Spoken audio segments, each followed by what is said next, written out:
Yeah, this is Sammy Loco podcast number 104. I'm your host, Sammy Loco. I'm here with, going to introduce yourself. I'm RTZ, Realism the Zealous, so know me as RL. All right. So just get straight to business. What is the meaning behind your name? Shoot, I always love that question. So first starting getting into the game through entertainment, I danced, did poetry, and now I'm transitioning to rap and R&B. So, sometimes you find power in your own government name. Sometimes you need something that represents you. So at first I started off with the name idea evolution, the creation of everything. Mm-hmm. But as I got older and more aware and self-awareness, awakening, I needed something more impactful that also represents myself consciously. So I started off with just realism, but doing Google research, finding out the name was already taken and trademarks, copyrights, I didn't want to have to deal with that, lawsuits. So I was searching through the dictionaries, looking through, and I was happy to listen to Nas, Life's a Bee. And AZ said, visualizing the life of realism in action, I was like, okay, I think I'm gonna keep it, but I need to change the spelling of it to avoid copyrights. So going through thinking and processing, I started to change the M into the Scorpio, because that's my horoscope. Okay. Z is for zigzag, if you study and read the 10% Nation of Islam.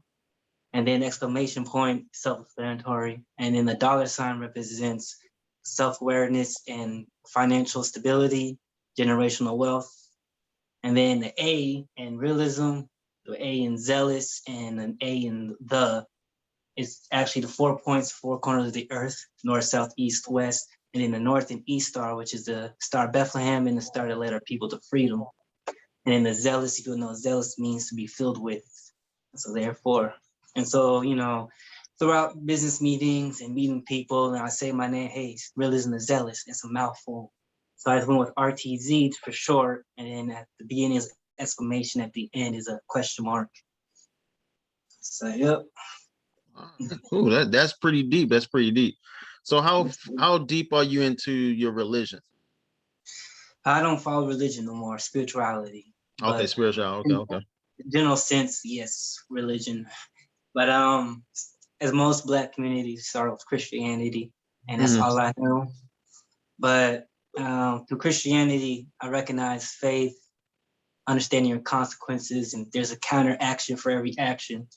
But learning Islam, studying Islam, I learned peace, meditation, and through studying Buddhism, I learned spirituality and things of that nature.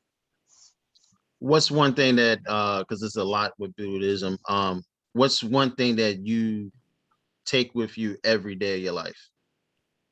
Knowing yourself and knowing what you stand for, your morals, your responsibilities.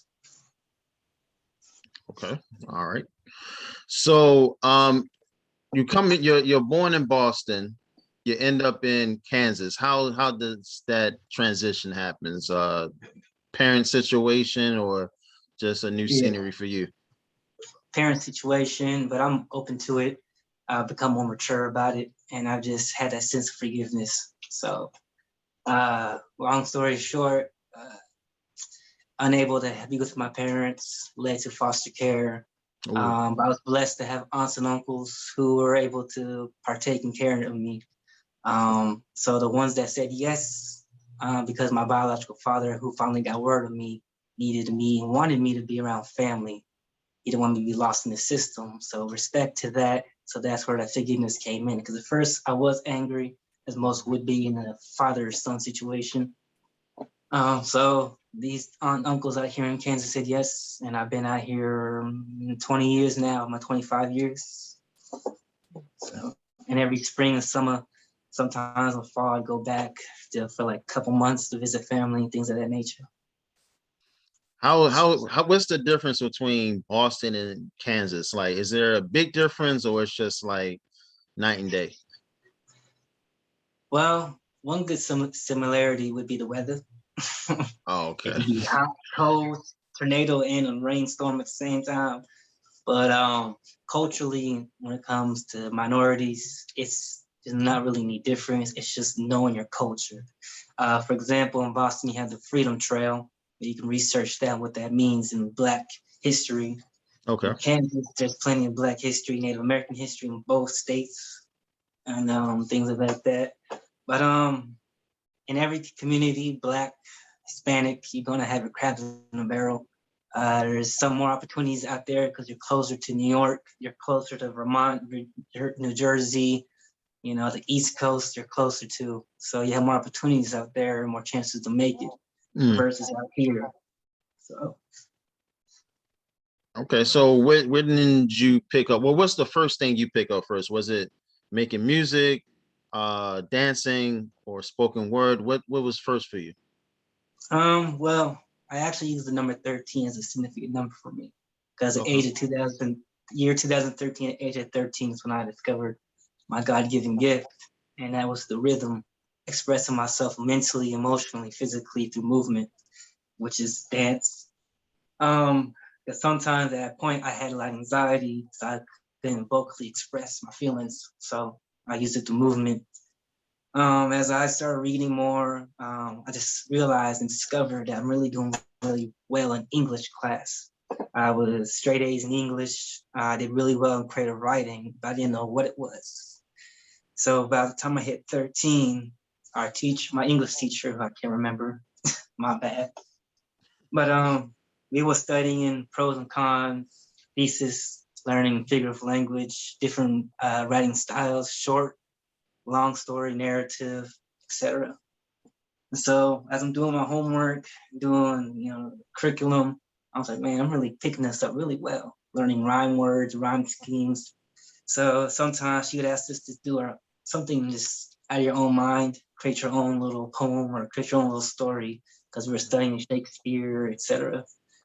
And so I wrote my first poem, and she went to read it. She said, all due respect to your other peers, your classmates, you got something. And I was like, what you mean? She's like, you know how to write some poetry. And I said, well, what is poetry? She was like, well, here's a creative writing teacher we have. Here's a program. Go take that class next year. And then the rest was history.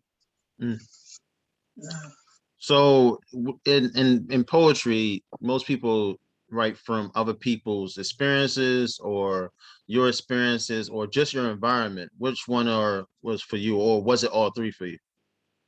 Still, first off, it started with self because that was what some of the topics were in class for creative writing.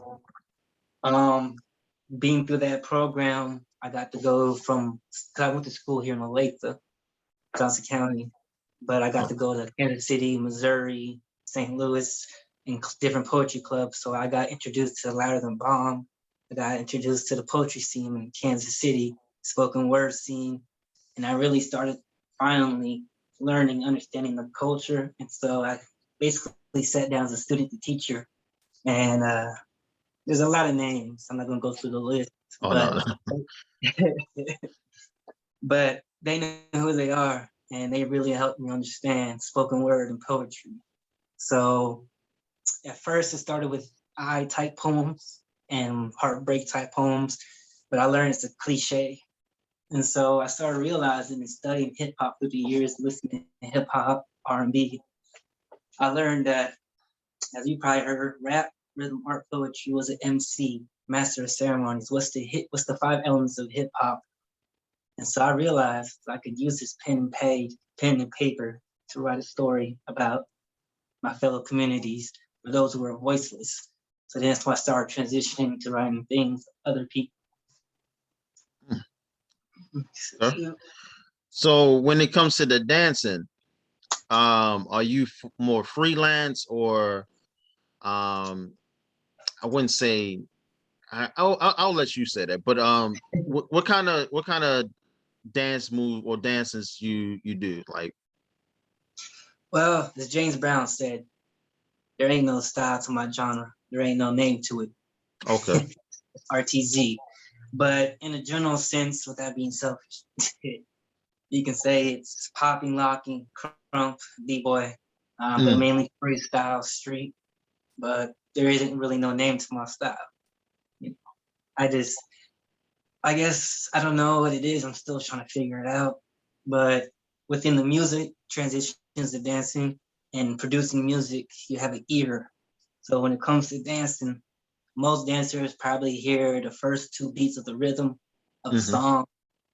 For some reason, I just hear everything. So say there's a trumpet, a piano, a violin, and then you have the beat and then the vocals.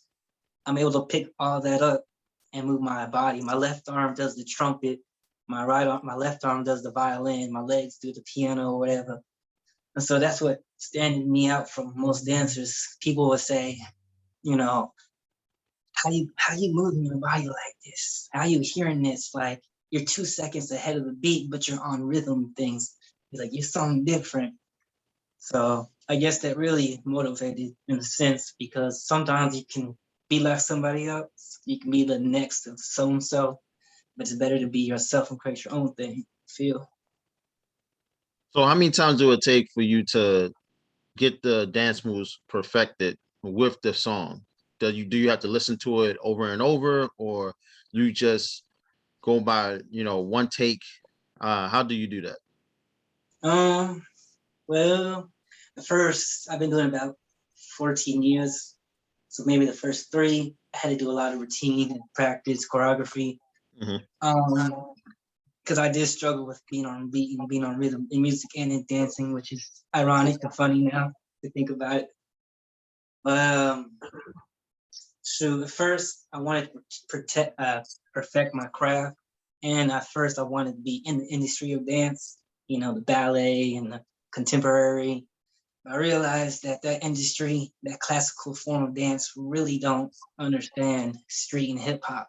Hmm. So I had a couple of proteges and mentors that told me just do your thing. Play the song wherever the song means something to you, or there's a song that has a trend, like you have TikTok or Facebook, a song goes number one, it's currently trending, do a dance to that, that'll help get your views. So I Yeah. got to a point where I just played a song first time, hit play and record. Sometimes it maybe take one or two takes, it took a long way to get to the answer, but basically got down to where I could just hear the song and I gotta move to it. And yeah. Okay. What about as far as like when you think of dancers, most times they are very artsy people. So would you classify yourself as being like artsy, like, you know, how you dress? Like, does it have to do dancers have to have a uniform? That's pretty much what I'm saying. um, B-boys, in a way, yes. The Okay. old style of jumpsuits, Adidas, it's just a fashion thing because music, fashion, dance, art, they're all in the same family. It's like a tree. You have the roots, you have the branches. So for a B-boy, I kind of in a way, mainly street freestyle, whether you're a contortionist, whether you're tutting, popping, it's whatever. You can dance, you can dress the latest fashion trend, or you can just create your own style, which I do. Like there'll be a lot of times you can see videos or photos where a lot of dancers got hoodies and sweatpants on or jeans and a hoodie, but I'm wearing the two-tone pants. I got a vest with spray painted whatever, because I learned that there's a thing called marketing. And so Yeah. you want to stand out, So sometimes I would wear something that's not of my natural sense, but I knew that I wanted to stand out. Mhm. So I'd wear something fashionable, something with color that stand out. So when you look at the video, you see 30 dancers, but you see that one. So Hmm. and I just kind of got tired of following trends and tried to be a trendsetter. So I started making my own look in a way. So which had a lot of backlash, I will say. Okay. Also, Yeah. I see that you do, comedian, well, I guess pretty much make jokes on people. The funniest one that I laughed at was the Tory Lanez one. Um Hey, like what do you consider yourself like a stand-up comedian, or you just want to do it for IG? It's just something for fun. um, I had it's gonna be a long answer. Okay. There was a point where depression and mental health took effect. And Hmm. I had a lot of people saying I can't this, can't that, or you'll never make it. Yeah. And then as age happened, that's why I don't dance no more, is because of injuries and age. So I quit dancing, I quit music. I would go back to music, then quit. But just that voice in the back of your head, just being a natural artist, you just got something that always wants you to create, always want to do something. Hmm. And so I would try to shut that off. And but I was like, man, I need something to keep my fans interacting with me, keep the page running, keep the views going. And as anything that I ever done, I always study. I studied the music, the history, dancing. So comedy, I studied because I watch a lot of documentaries, I read a lot. And what you hear from a lot of OG legends, they say everybody, especially in today's time with phones, can be a comedian, you know, because you edit a video. You edit, you take the good parts, put them in, take out the bad parts. But can you really do that on stage? You know? Mm. So Yeah. what you learn in one of these documentaries, I can't quote right now, but they taught that, like Steve Harvey spoke of it, how he bombed the first time, how Bernie Mac, how, you know, they bombed, and there was a reason why, you know. So you learn how they succeeded from that, and the next time they went on stage, they blew out. And you learn the difference between black crowds versus white crowds. Yeah. So I would be hearing a lot of times growing up, man, you're funny, but I never really understood it. I didn't know why. Maybe just because of the way I talk, or you know. But they're like, bro, you always got a way to have a story. You always got a way to this, that, and the third. So someone told me, bro, since you ain't dancing and doing music, just try some comedy for that. I was like, what? What is comedy? And I was like, I really don't believe in this digital age mess, making a video and doing trend videos and stuff, you know. But you gotta learn how to market. You gotta learn how to you gotta learn the business to keep this team. To stay relevant. So I started going around doing open mics, and I did pretty well. Couple boos, more boos than yays, but hey, that's part of it. You learn from it. Hmm. And so then I had a friend who does video photography. He was like, let me do your first video. I said, huh? He said, let me do a video. Well, I was nervous. I don't have it no more. I took it down. It doesn't exist at all. You won't find it. Okay. Yeah. So after that, it had good feedback. So I was like, okay, maybe it does feel good. Maybe I should do this. So then I put out my first few, took them down, put them back up. And then the last ones that you see, those are the ones that I actually finally got some type of positive feedback. So I kept those. And then I started my first comedy series called Uber Tales. I don't know if you saw it on there, Yeah. but basically, so learning from comedy, learning the history and everything, and just like with writing, you talk about yourself personally, you can talk about experiences. Well, for some reason, I always had an issue with Uber services. I think a Anytime I lot of people Uber, do. so I just took that and I created a comedy skit out of it. And so the first one, as you saw, yeah, and I think if I remember correctly, in 4 hours, I had 2.8K views. I never had that before, especially in dance for music. I was like, this might be my new thing if the music and dancing don't work out. You know, so I know it's a long answer, but No, it's good. That's good. Going back to dancing, what injuries did you attain from that? Because a lot of times people don't understand that, just like skateboarding, just like dancing, just like basketball, like anything, you're going to get injuries from it. But what injury made you stop? Lord have mercy. I don't know where to begin. So first, I got hurt playing sports, football, wrestling, basketball. But my size, I'm 5'4". I'm same height as Prince, taller than Kevin Hart. And I got hurt then, and that's when I had a wake-up call because I was dancing at the same time. And I was like, I could really get hurt playing football and never be able to walk, use my legs or my arms or something. And I'm having more success in the dancing and music than I am in sports. And with sports, it's 1 out of 100 probability. Mm-hmm. And so I decided, let me go back to dancing and be 100% and not risk my youth and my body. So starting off in the first 6 years, I was doing pretty well. I didn't train though. That's where this is leading to. I did not train. I didn't work out. I didn't stretch, things of that nature. All young people do. Yeah. I had people tell me, you need to, bro. You need to.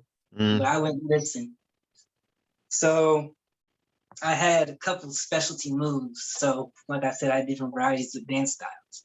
So I figured how to succeed in a battle versus a cipher versus doing a dance video.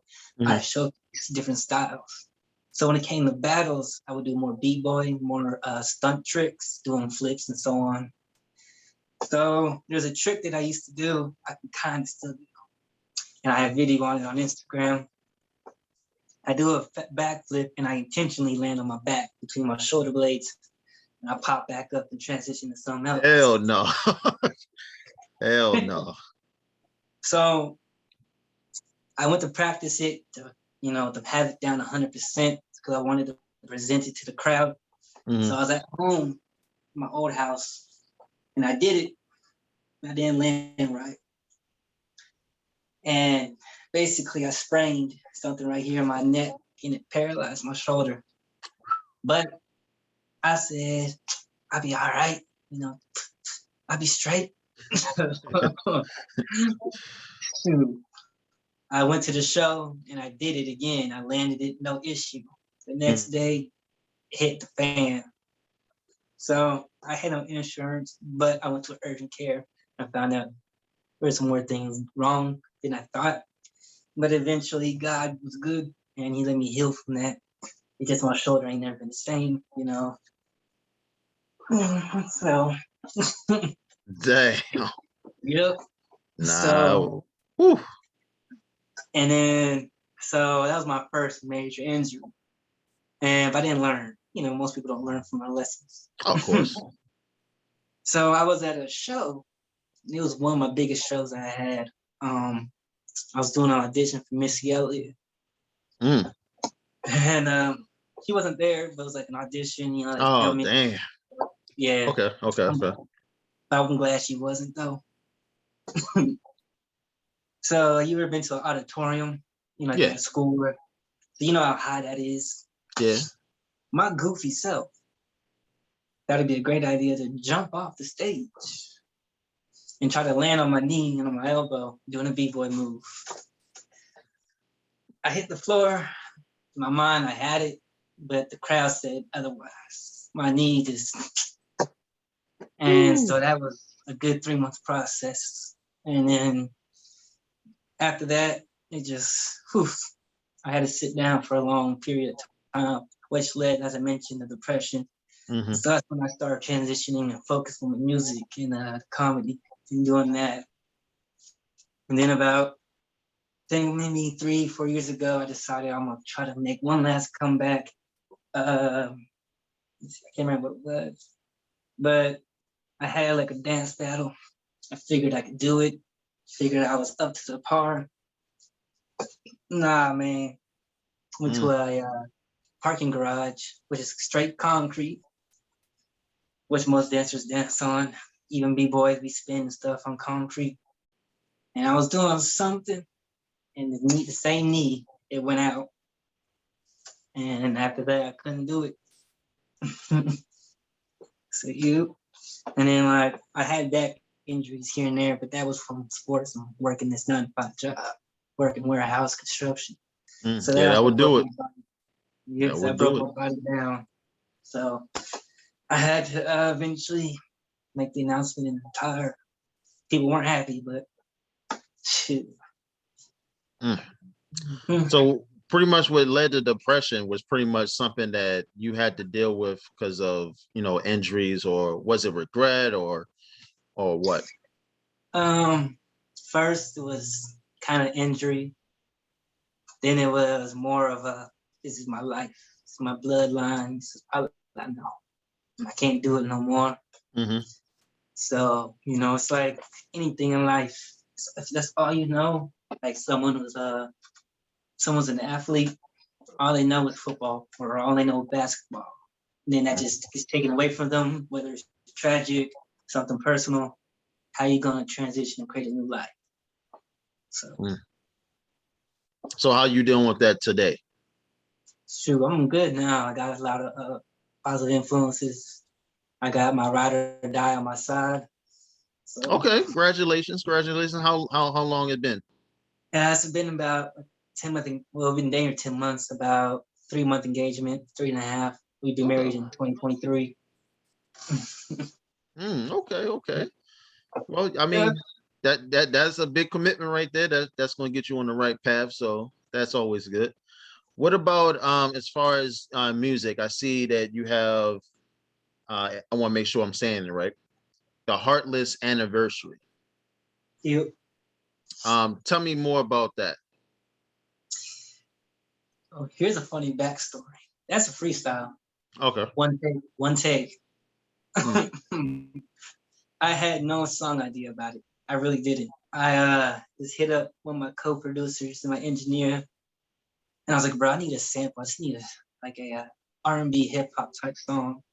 I just need something that's radio friendly." So he texted me within 12 minutes. "Hey, bro, I got something." And shout out to Isaiah Beats. I'm gonna give credit. So yeah, we paid for the beat, which is a key thing you should do. Pay for your beats, bro. Quit Of this YouTube course. mess. But so yeah, I got to the studio. Shout out to Emerald Dreams Lab, Black-owned studio in Overland Park, and went in, recorded it within 12 seconds, and then the next day I released it. And then I went back to listen to it, to listen to the lyrics, because I said a freestyle. I didn't know what I said. Me was like, bro, this right here, this is it. Now, is it gonna blow? Is the question. Is it gonna hit? I'm still waiting. But a lot of people said I've had probably like a different positive and negative, but mainly positive. A lot of them said, "Who hurt you?"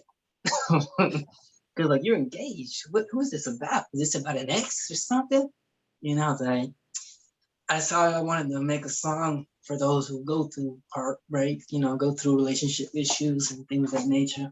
Mhm. So, and then also someone else, I can't remember exactly, but they said that this could be a remix to Marvin's Room from Drake. Yeah. How, yeah, but I was like, okay, all right. So yeah. So when it comes to the music, do you think that you can see yourself as getting signed, or you're just going to continue doing independent, the independent route, or what? It's my business card. You see it. So Okay. yeah, I'm independent. I ain't signing a label. I ain't signing no contract. I've learned the business. I've been through a lot of meetings. I ain't doing it. I learned from the greats, Prince, Michael, Run DMC, New Edition. You can name them. Meek Mill currently just put a tweet out last year. Kanye West was talking about the issues. I'm not doing it.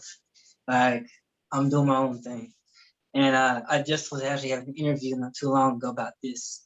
I told them in my label, HG Records, Mhm. the artist, we signed to the artist, not the artist signed to us. Mm. So what that entails, there'll be different things within the page. Because like, for example, I'm gonna break it down just a little quick. A lot of the Take your meetings time. I've Take your been time. through. So I met with a lot of local owned, some that are under major labels, as you probably already know. Mhm. And every time I went to these meetings, it's, oh, we heard your song, we love your song. We can see you being the biggest artist, yada yada. All right, here's your contract. Page 1 says da da da. Page 7, da da da. Page 15, sign here. Wait a minute. Let me read this first. So I read through them. I always tell people to come with your own lawyer, come with Of your own course. A&R, come with your own manager and a financial manager. And so reading these contracts, and there'd be always these red flags to me. So the last 5 times I had meetings with labels, and I'm not gonna say their names. I Oh, don't no, want no, no no, no. controversy. Yeah. I said, you know what? Forget your contract. Tap my lawyer. I said, go ahead. So my contracts I have were I need 100% royalty and revenue. I need about 58% in distribution. And then there's a certain percentage, about 75% when it comes to showcasing on tours, local shows, etc., and some other things that's entailed. And every time, what? We can't do this. We can't afford that. I know you can't. You missed out on good talent. So what I do now with my own label, I have these contracts made out. I tell the artists to come with their own contracts. We provide copies, let them read them at home. We provide a lawyer if they can't get a lawyer, and have them read. And then we let them tell us what percentage they need or whatever it may be, what they expect.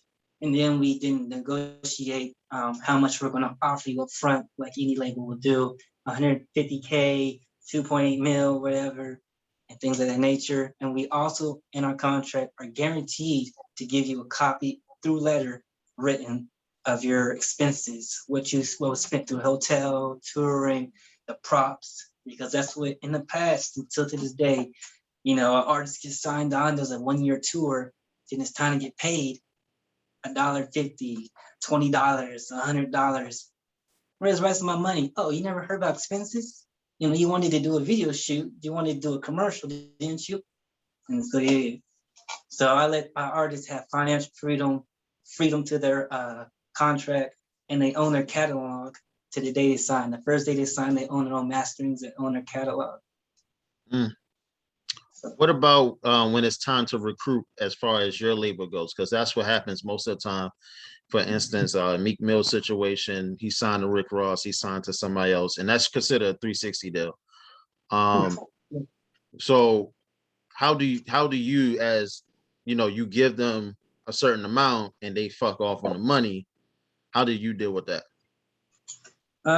That's more the legal side, which I have people for that part. Oh yeah, you're right. Smart to have. But like I said, we don't do no 360 deals. We don't even use that word at the business. It don't exist. But we do ask, are you already signed or have you signed any legal paperwork contracts? So then people who are more trained and educated, they'll do that part, figure that out. And usually I only have 4 artists right now, but which is, there's no problem with that. Start small. But I had one in a situation where he had probably signed 10 contracts and was still in debt in the first 3 within a 5 years. So, so we was able to go to each label and be like, all right, here's X amount, he's free. And they're like, all right. But the only issue was rights to music. We couldn't beat that argument negotiation. We were only able to, like, say he had made music 10 years ago. Those first 5 years that were made underneath that label, they kept. But the last 2 years, they were able to let that go and let him take it home with him. So say he made 4 albums underneath that one label, they kept albums 1 and 2. They allowed him to have other 2 albums. So that was the kind of the deal on that. Sucked because I really wanted to have him have full control of all his music. So. I think he could get away with that, but I see that with I think it's after the years you was talking about where he can re-record it and then keep it as his. But I mean, it don't sound the same to me, but that's just my personal opinion about that. Okay, so for those that do not know how to attain a record label, can you give us a little insight? I don't want you to give us everything, but a little insight into how you went about that process. Shoot. How do I go down the story?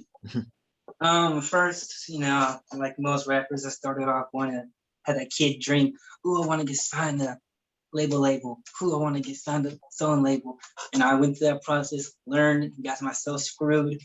And then as I continued studying about previous artists that actually are mainstream or really signed to big contracts and the struggles that they went through, and my major red flags when Kanye spoke out, when Prince spoke out. I was like, why are they saying this about this label? I thought the labels trusted the artists could trust our label.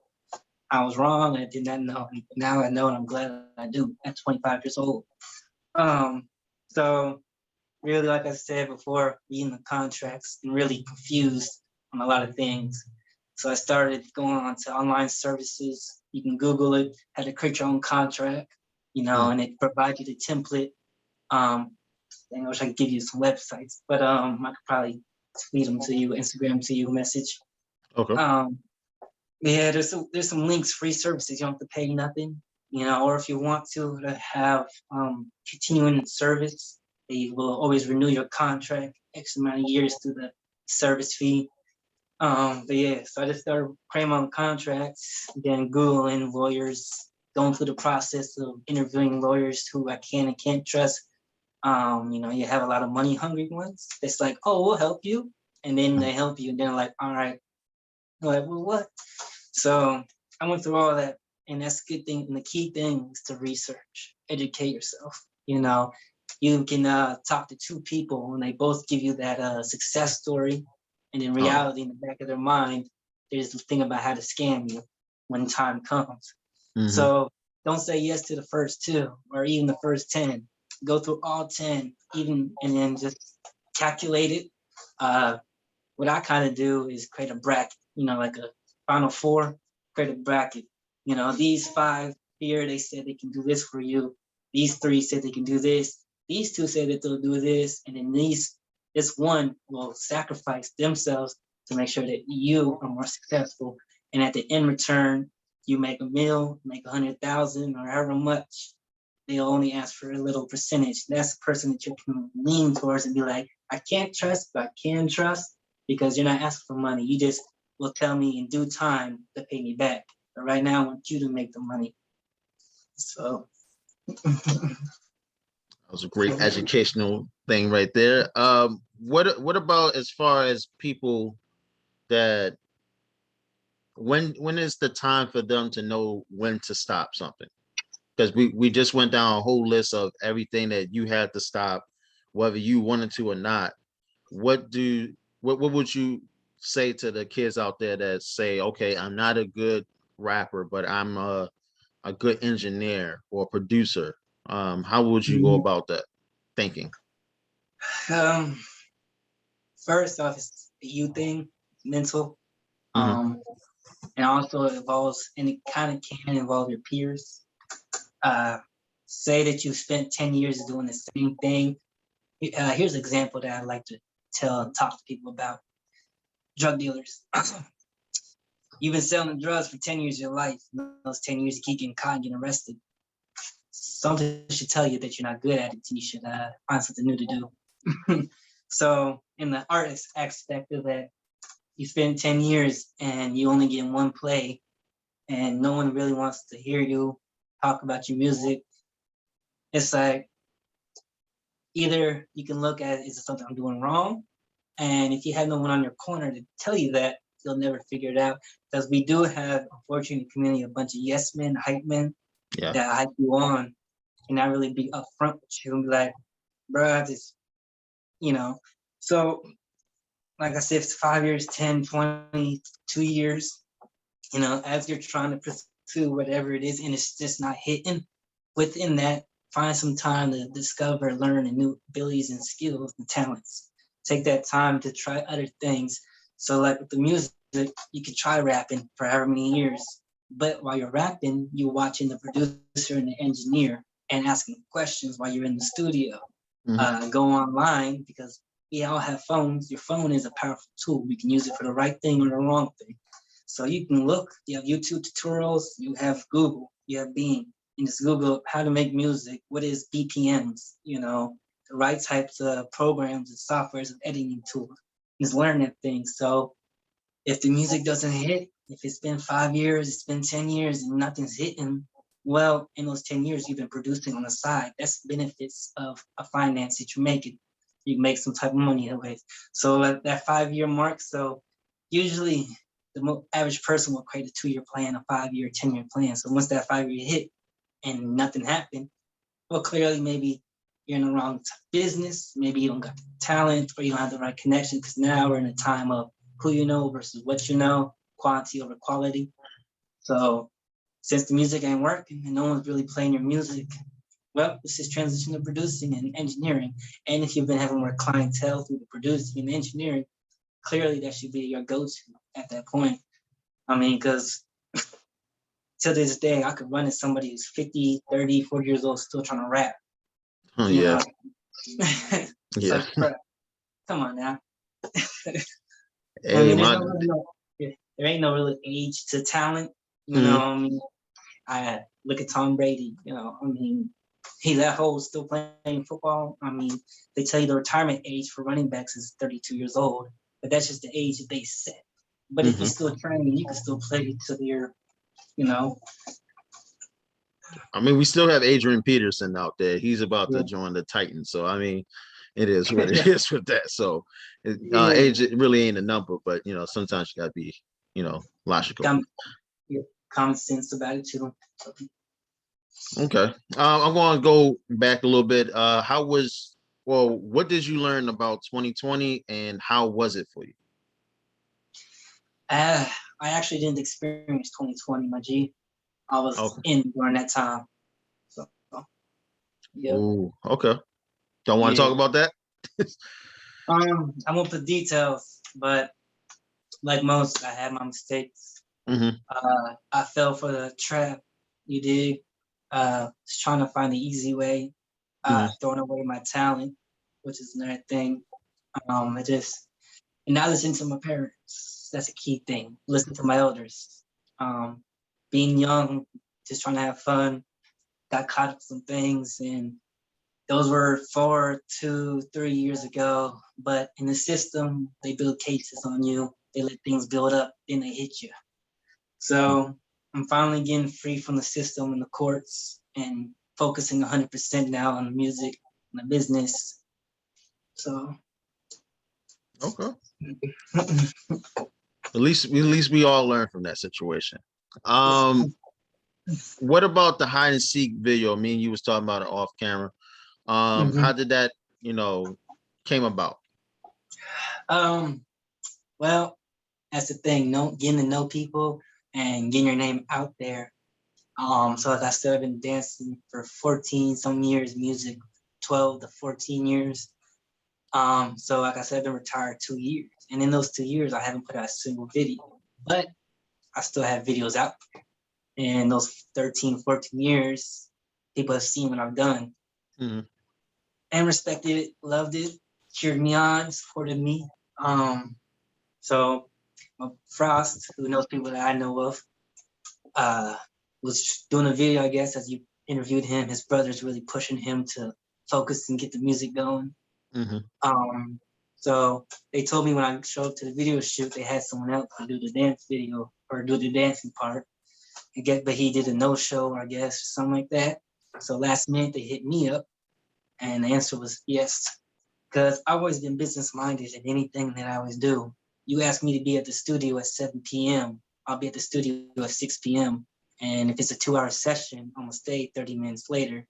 When it comes to my 9 to 5 job, I'm 1 hour early. I'll stay 3, 4 hours late. It's just always been my. It's a thing of morals, you know, just having that. So they always knew that I have a business mind. I'm always down to say yes to any opportunity or anything. I know that I can't dance really anymore. I know that I physically can't. I might mentally be able to, but physically my body won't allow it.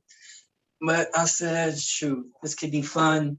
Again, I'm getting paid for my services because these past 5 years, someone hits me up to do something, whether it's writing a song for them, producing, I always ask for a service fee. I don't do nothing for free no more. So yeah. So I was like, all right, shoot, whatever. I asked my fiance, will we do anything? Because I literally woke up 30 minutes to an hour before they might have texted me at 12 in the afternoon. I woke up at 1 o'clock, 2 o'clock, and I saw the text. I was like, oh, I missed the text message. So I'm looking at it. He's like, bro, do a video, da-da-da. I was like, dang, bro, I just woke up. I got to brush my teeth. I ain't got an outfit put together. And then I was like, I didn't know the details, the costume design, nothing. So he's like, well, we're wearing pumpkins. It's Halloween themed. I was like, shoot. So I went down memory lane and things I've done at other showcases or performances that I've done that's Halloween themed. I was like, all right, let me just do some face paint. With the number 13, as I explained what that means. And showed up. We did it within an hour and a half. Man, the videographer tried to kill me, bro. Like I did my moves, one take. I stretched, kind of got myself warmed up. Like I said, it's been 2 years. I did our part. There was one part he was like, all right, I need you to do this move again. And I was like, what? I was like, do it again. I was like, So I warm up, get back into it, do the move again. He's like, all right, Frost, I need you to be more, whatever, directing us. Do the move one more time. I'm like, bro, I can't do this no more time. So that end part where I do that, I slide back and do that flip, that one. So I was like, all right, let me just hold my breath and let me get into it. Let me see if I can do it. We did it. He said, all right, cut. It's good. We're going to keep it. I was like, all right, we're done. Yeah, it was like, oh my gosh, it was a process. I was like, dang. And then the next 3 days, I couldn't move. My back was hurting. That's my fiance. I was taking painkillers, ice. I was looking like Shaq with icy hot. At least he didn't have you go into no pool, because it's a running thing with that. So good thing you didn't have to do no pool and jump in the pool and stuff. So yeah. That's, oh boy, so many cliches and video shoots I've been to. Like I have because I'm always, anytime I'm doing anything involving myself, I bring others involved. Because Kansas City, we're very talented. There's too much talent to not be recognized. But shout out to Legit Clip. That's my blood. That's my cousin / brother, adopted brother. And then his two homies, which are like big brothers to me. LGC, you can look them up. AJ Freeze, Savvy Kilo, Hus West, and Trail of Smoke. I've done a video with my brother Freeze, so you can look that up. His song called Goody off his album 2K to Go. So that was really my first time actually doing a dance in a music video for a rapper that was professional. And just seeing that and finally seeing myself on a 4K camera really gave me that boost. And that was in 2019 to 2020. That was a month before the warrant came, and so that was like my last goodbye performing anything, doing dance and anything like that. But when I did that video, it opened up a door. So other people saw that, they're like, oh, you're linked up with Woofy Woo. Oh, you're doing. So people started hitting me up like, hey bro, can you be my video? Can you be my video? The only reason why you won't find them, so to this day, you might find the video, but you won't find me in it. It's because I go to it, and like I said, I charge for my services. They couldn't pay, so I said, all right, deuces. Or I got to the video, they're going to pay me. They still paid me, but we're doing the video. It's very unprofessional. Take them 4 hours, 3 hours just to do a 3-minute song. And the videographers, they're homie that has a camera or iPhone. I was just like, man, take my face out of this, because this is a business. I have a reputation. I have a brand and marketing.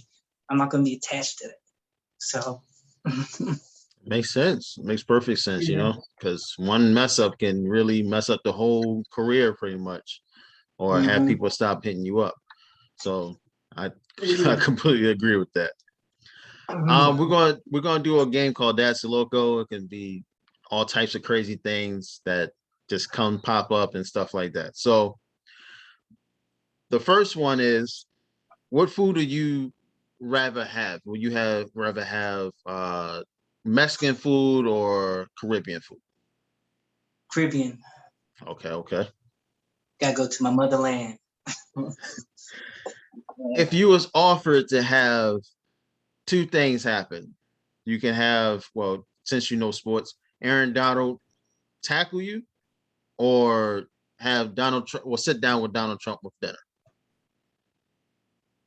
I ain't selling out, so I'm gonna take that tackle. Okay. What about your favorite shoe? Shaq's.